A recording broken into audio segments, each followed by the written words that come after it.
What's going on, everybody? It's your boy Suave, and we're watching Suave Experience TV. Today I'm with su compa Jimmy Valdez, el artista de Los Ángeles, California. Yes, sir, man. If y'all don't know what he said, go ahead and translate him for him. Jimmy Valdez from Los Angeles, California. There you go. Simple, just go like that. Nah, you're good, man. So how long you been living in LA? Man, born and raised, bro. Yeah, born and raised. Ever since I was a little pup. I'm from right here, born and raised. Yep. Have you experienced anything as far as being in LA?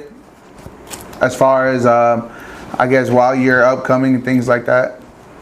Well, I'll say this. I've experienced a lot of things. I just moved into this home maybe like about a year ago almost. And the neighbor, I pulled up, before I even had any furniture in here, I pulled up and I got off to see where the water hose was at, because I was trying to like buy a water hose so I could clean everything up. And there's a neighbor who ran through the side of the gate and he was like, hey, excuse me. I turned around, I'm like, what the fuck? I'm like, hey, what's up, bro? He's like, hey man, you Jimmy? I'm like, yeah, I'm Jimmy. He's like, hey bro, I'm a big fan of your music, man. Da da da da. So I would say that was a beautiful experience for me, like moving in, and you know, like damn bro, you know, it made me feel like I'm really doing what I'm doing, you know. So that was a good experience. How long was the process for you to really become a big name? As you know, when like people say Jimmy, man, do you just see it as I'm just Jimmy, or do you see yourself as Jimmy, you know? Yeah, bro. I think I would say, like, you know, I'm still working on it. I would say probably like a solid 4 years of just grind, putting my music out, you know, content going viral and stuff like that. You know, right here in the city, for the most part, I'm known. You know, I could go to the store sometimes and like people will ask me, you know, to take a photo or to talk. I would say I'm still building on my brand. But a solid, you know, 4 years, I think, bro. Just grinding. Do you ever feel any irritation, I guess? Because, like, you know, obviously, like, you got, you know, your family, you know, your personal time.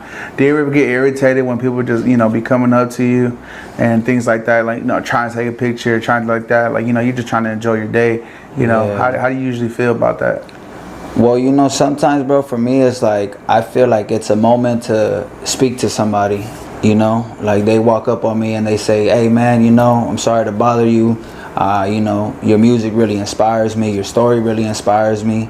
And I take a moment to listen to them, bro. And I just feel like it's an opportunity to, like, reach somebody, you know? They'll share their story with me. I listen, bro. I give them a solid 5 minutes if I have to. And right now, no. I think it's manageable, and even then I think it's just, you got to be a certain person to kind of like navigate these kind of things, you know. But as of now, everything is cool, man. People show me love. FedEx drivers might see me on the fucking on the freeway, be like, hey bro, I fuck with your music. Yeah, you know. So it's love, man. All right, you got a lot of love in the city, man. Yeah, bro. Yeah, this is where I wanted the love first. I told myself, before I have love anywhere else in the world, I want love in my hood. You know, my neighborhood is not far from here. I grew up in this section too, but really South Central is, you know, a couple minutes down east. And, you know, I told myself there was the first place that I wanted the love first. And from the mom and pop shops, from my homies, from like people in the area, from the neighbors. And that's what happened. You know, then I was blessed to be able to move to this side, and you know, I wanted the love from the city first before going there anywhere else. Yeah. How old were you when you first started realizing that like you can actually take off with this? Well, I wrote my first song when I was 17 in my cell, because I got arrested when I was 17, and I did a couple years. And at 17, I started writing music. And I think it was like about a year or after that when I sung a song for one of my friends. I wrote a corrido called Los Hermanos Ochoa, and it was about about 8 brothers from Compton. They were all gang members, and it told the story about how some of them died, how some of them were involved in gangs. And I sung it to the homie's family over the phone for like a Christmas or New Year's. Bro, I swear, I thought I was singing it to like the mom and the dad or something over the phone. But when I finished, man, you hear whistles and claps, and I swear they were probably deep in the house, you know? So right around that time, I think I started to realize that things could happen if I took that serious and I came home and I did that, you know what I'm saying?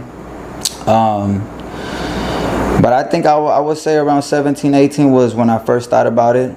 And then it wasn't later to like my mid-20s when I was like, you know what, bro? I think we could do something with this. Yeah. So what was your support system like when you kind of just started, you know, going with the flow as far, like you said, your 20s? Yeah. I would say shout out to my boy Tony in South Central. Mi compa Caguamas, he knows what's up. He was one of the guys that, you know, would let me rehearse at the barbershop. The local gang members from that area, they would support me, they would fuck with my music. They were the ones to be rooting for me, bro. You know what I'm saying? They were the ones to tell me like, hey, yo, your shit is fucking dope. You know, when sometimes it's sad to say that I didn't really believe in my sound, you know? So it was them. It was really them. Those were the people encouraging me. My mom in Sinaloa, mijo, tú siempre has sido un artista. You've always been an artist, you know, since you were a little baby. You would pull out all the pans and pots and fucking like make noise and sing, you know. My big brother, shout out to my big brother, my dad, you know, people in the family. Even though we've had like disagreements here and there, but those were the people to support me. And the fans, bro. You know, people that follow me on social media, man, I swear, there's people from different places just hitting me up. Hey, bro, I'm a big fan. So I would say I've had a good support system, thank God, you know. Yeah, cool. Love that, bro. Love that for sure. Yeah. How many states have you visited so far since you've been in the industry? Man, I can't really count right now. I've been to a lot of different little states and a lot of major states. There's still some that I haven't been to yet. Dallas being one. I would love to go to Dallas. But just like the major ones and a couple other small ones. I dug out dinosaur fossils in Wyoming. Crazy, bro. That shit made me like, that shit blew my brains. Like, it was one of my dad's clients because my dad's a contractor.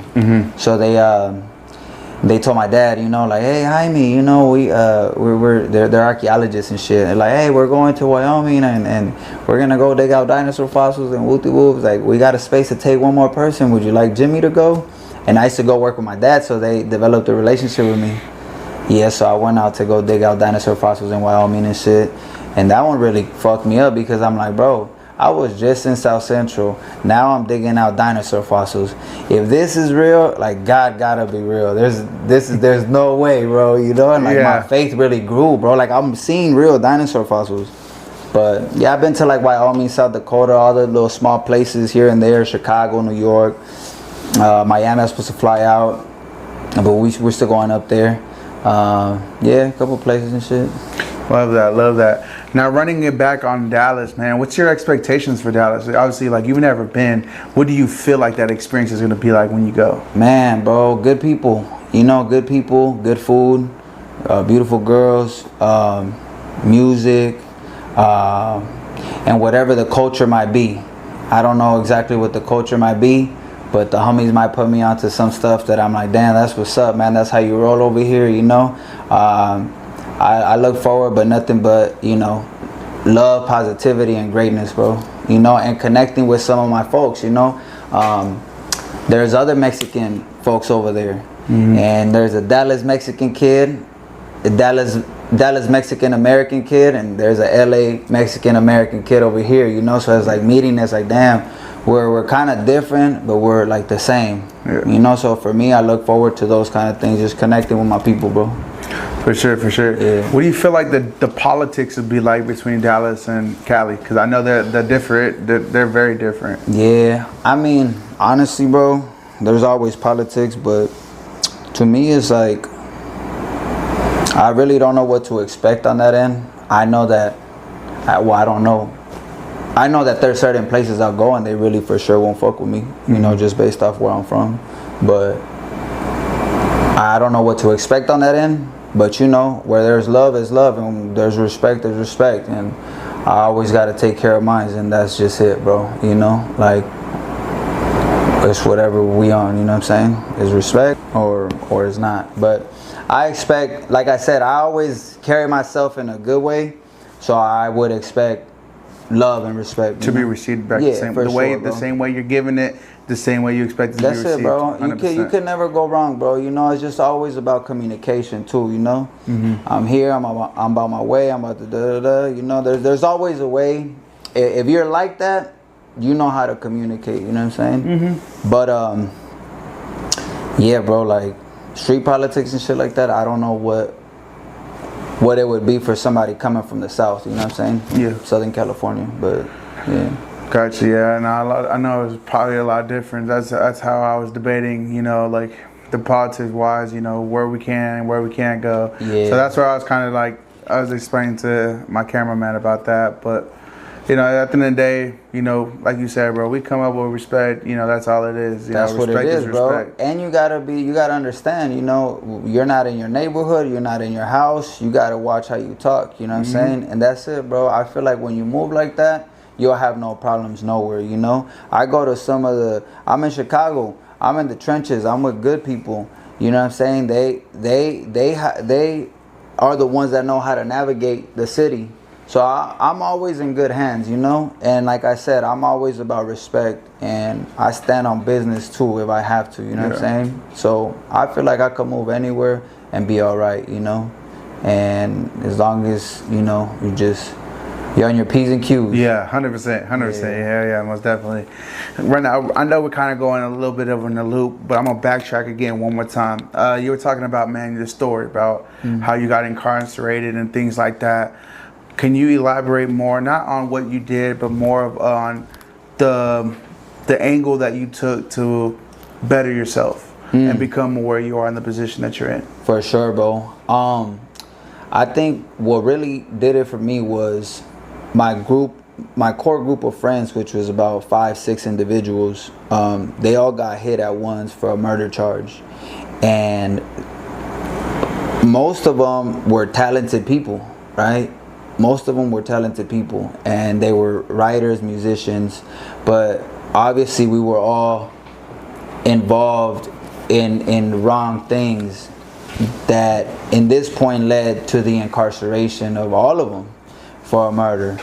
And I think from one day to the next, bro, I lost all my friends, or my core group of friends, and it really made me realize, like, damn, like, it's on me to really pick up this torch and do something, you know? Now, all my friends who were good writers, good musicians, they lost their freedom in a beat. And now it was kind of like God telling me, like, hey, what's up, man? You hearing me or not? And are you gonna do what I'm asking you to or not? This is your responsibility. And for me, it was like, damn, but I don't want to stop drinking. I don't want to stop using drugs, man. I want to keep turning up. I want to keep living this lifestyle. And it's like, okay, well, you see what happened to your friends. So for me, I think that's when it started to like click a little more, that I was chosen and that I was privileged to be in a position to still be able to do right. And I think that that's really what like hit me. That was one of my first times, you know, that it hit me. Then there was another time right after that where I saw like a young, later 20-year-old guy on the floor, bro, like homeless, balled up, drugged out, just laying down on the floor. Like, he looked young as fuck. And it kind of like put some fear into my heart, bro, because I'm like, damn, like, these streets are real. Like, this stuff is really happening, you know. And I was battling with addiction and alcohol myself. I wouldn't say to that level, but I would say that my life really like was involved in that, right? And sooner or later, shit, anything could have happened that could have possibly led me to be that person. So those were the things that kind of like made me shift, you know. I went back to jail. I violated my parole. Just things that really like, come on, bro.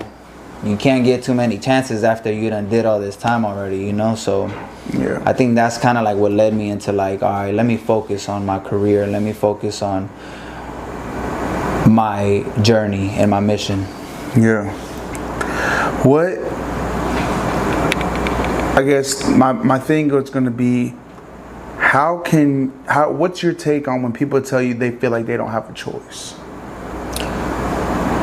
When they don't. So they go through exactly what you just went through, and then they tell you, I don't feel like I have a choice. Or they tell you, I don't know how to get out. You know, what is your response? Yeah. You know, when people tell you their stories, I know that a lot of their stories include, you know, that they're struggling to trying to figure their way out. You know, that their story does inspire you, but somehow they can't just find a way out. Yeah. You know, what is one thing that I guess you would say, you know? Yeah. I think it's valid that they might feel like they don't have a way out. You know, I think it's valid they don't have a way out. But I would say that you do have a way out. You do have a way out, and it is possible. And I would say, bro, like the biggest thing is just surrender, bro. Surrender to God. You know what I'm saying? Without getting religious and whatnot. Surrender to God, bro. You know, there's this old lady who told me, she was like, you want to stop suffering? She was like, say this prayer and say, God, take over my life. I no longer want this life anymore of addiction, of pain, of anger. Do with me as you want. I believe in you and I walk with you. And please remove this addiction from my life. And surrender. And I think we all have that choice. We all have the access to a higher and to peace, and to be able to, you know, I think people mistake surrendering to God or a higher power by like, damn, bro, I can't say what the fuck no more. I can't no more if I have to. Like, I gotta be a square. And it's like, nah, bro. You know, God is powerful. And it's like, and it's powerful when you surrender. Instead of trying to, it's like, why would I be fucking swimming up the current? It's like, bro, chill, relax, fucking go this way, you know what I'm saying? And I think that that's where people kind of mistake, because oftentimes people push religion on people and say, well, if you do this, you're gonna go to hell. If you do that, da, da, da.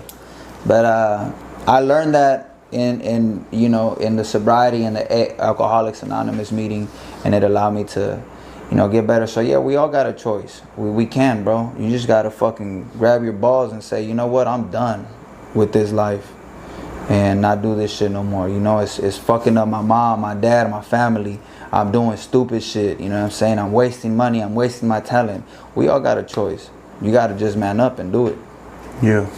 You know? Hey, y'all wanna cut this AC off? Or is alright? You don't think that sound is gonna pick up? No, I can Okay. I can cancel it out. Alright, we good. Yeah, that's straight. What is I guess I saw you in New York, right? You posted that you were in New York. How was that? What was that experience like? I love New York, bro. I fuck with New York. I think that New York has a lot of my energy. Born and raised in LA. I love being from here. But New York has this really solid energy, bro. It's creative. It's a place where I was going through a lot of stuff. I was going through a breakup in my marriage. And it was a place where I kind of found myself again. And yeah, I love New York, bro. And working with other artists. I was working with other artists, recording, and yeah, man, just fucking building, bro. Well, so I saw that you said that you were signed, right? Correct? How is the label? The Let Out official is called The Let Out. The Let Out official? Yeah, bro. Yeah, I had some other deals, but this was the better one that I felt suited me best, and I wanted to keep liberty and flexibility of me as an artist and a creative. So this was the one that they work with me better on my deal. But yeah, it's good, man. I think people think oh, that's it. You made it. But it's nah, bro, it's just capital, really, is what it is, you know? It's money you don't got to play with, you know? For sure. You just got to keep putting in the work. What is one thing that you feel like will stop you from going even further? Stop me? Damn. God forbid falling back into heavy drugs, but nothing, bro. Nothing, man. I have a lot of faith in God, and I have a lot of faith in myself, and I've already been in certain places where my self-talk wants to go, but this is what I work hard for, you know, to work on myself internally. That's why I got sober. That's why I go to the gym. That's why I read books. That's why I meditate. That's why I pray. That's why I write, to stay strong. I don't think nothing would be able to stop me, to tell me like, nah, don't keep going. And also because I know I have a mission, and my mission is to inspire and motivate the youth or whoever like needs it. So I think that's key for anything. You got to know your mission, your why. Why are you doing this? Because when you flat broke and it don't seem like it's real, the mission is what's going to keep you going, you know? So, yeah. I guess like you were saying, is finding your purpose, right? Your purpose. Okay. It does get ugly though sometimes, for real. Life ain't easy. If life was easy, everybody could do it. Nah, this shit, as confident, as strong, as positive as I sound, there's been times where my mind wants to tell me otherwise. Nah, bro, you don't sound good. You don't sing that well. Your writing is all right. Yeah. And I'm like, bro, what? You know, and it tries me. But I work hard to build my positive self-talk to be stronger. You know, the mind is interesting sometimes. Just say some crazy shit and like, nah, bro. Do you believe that you yourself are your biggest critic? Hell yeah, we could do that. But like I said, I've managed to like learn how to be my best critic. You know, like my best supporter. Correct. You know, I've learned how to navigate that, but yeah, we definitely say some crazy shit to ourselves. Yep. So with that all being said, do you feel like you live in fear? Do I live in fear? Negative. Yeah, nah, I don't feel like I live in fear. There's moments where I might have fear, for sure. And I'll tell you which moments. The moments where I have fear is when something good is gonna happen. Is when shit gets ugly, but you gotta leap.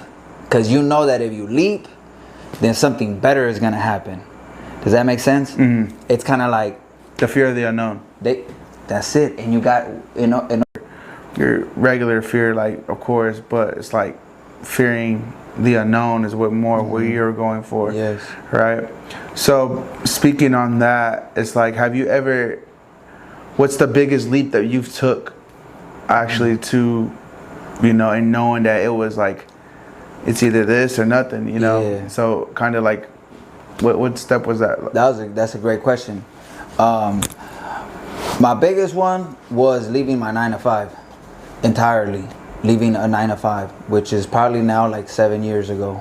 I left my last 9-to-5, and I told myself, I got to be independent. I gotta figure out how to make bread from different sources and stand on my own. I can't keep clocking into a job no more. I gotta figure out this music stuff, this acting stuff, and be independent. That was my biggest leap, bro. Mind you, my son was just born. The job that I had was with a good company, and it had like very good medical benefits. So not only was my son under that, but also his mom. They were under my benefits, and I had a good income coming in. But the thing was that I was clocking in. I couldn't go to auditions. It would conflict with the music. And so that was my biggest leap, bro. I jumped right when my son was born. I said, fuck it, I don't know how I'm gonna do it, but I'm gonna figure it out. I got some ideas. And I did. That was my biggest leap. What was your thought process like when you did that? Like, knowing that, you know, because it takes a lot, you know, people always say, oh, I'm a man. Yeah. You know, but in your aspect, what really defines a man? What is a man? Me, I felt like I became a man when my son was born, and I had to be responsible for somebody else other than myself. That's when I felt I became a man. Because it's like, okay, bro, you could take care of yourself. And even then, some people have a hard time taking care of themselves. But you got to provide for a boy and a girl, you know? Like, to me, there was no ifs or buts to get up and go to work, go out there and hustle and get it so that he can have something, you know. Yeah. That's when I felt I became a man, when I took a hold of my responsibilities in that way. Yeah. So speaking on, because you're not like the first person I've ever heard say that they've quit their 9 to 5. Mm-hmm. You know, even myself, I've thought about it. Mm-hmm. You know, but once again, I live in that fear of the unknown. Whether, because I make good money, I have good benefits. Yep. But is it worth leaving all that right now just to go pursue, you know, what I like to do? Yeah. You know, it's the big leap, you know, and the fact that, you know, and the thing is, not everybody, people that take that leap, not everybody, it don't sit with everybody. Yeah. Some people, it's a miss, you know, they're like, no. And then next thing you know, they're back to going to 9 to 5. Yeah. You know, so for you, you know, you are one of those lucky ones that you were able to go through, not saying that it was easy for you, because I'm pretty sure you had those conversations and like, you're like, oh, when are you going to book a show? When are you going to book a shoot? Arguments after, I guarantee you, you know, and you know, long story short, you know, it's the fact that you did it, brother. Like, you know, all kudos to you. You know, you're forever blessed, and you know, that's the biggest thing. You know, and we would love. I'm not gonna speak for Dallas, you know, but I do live in Dallas, you know, and I definitely we like those type of people, man. People that are real. People are from the heart that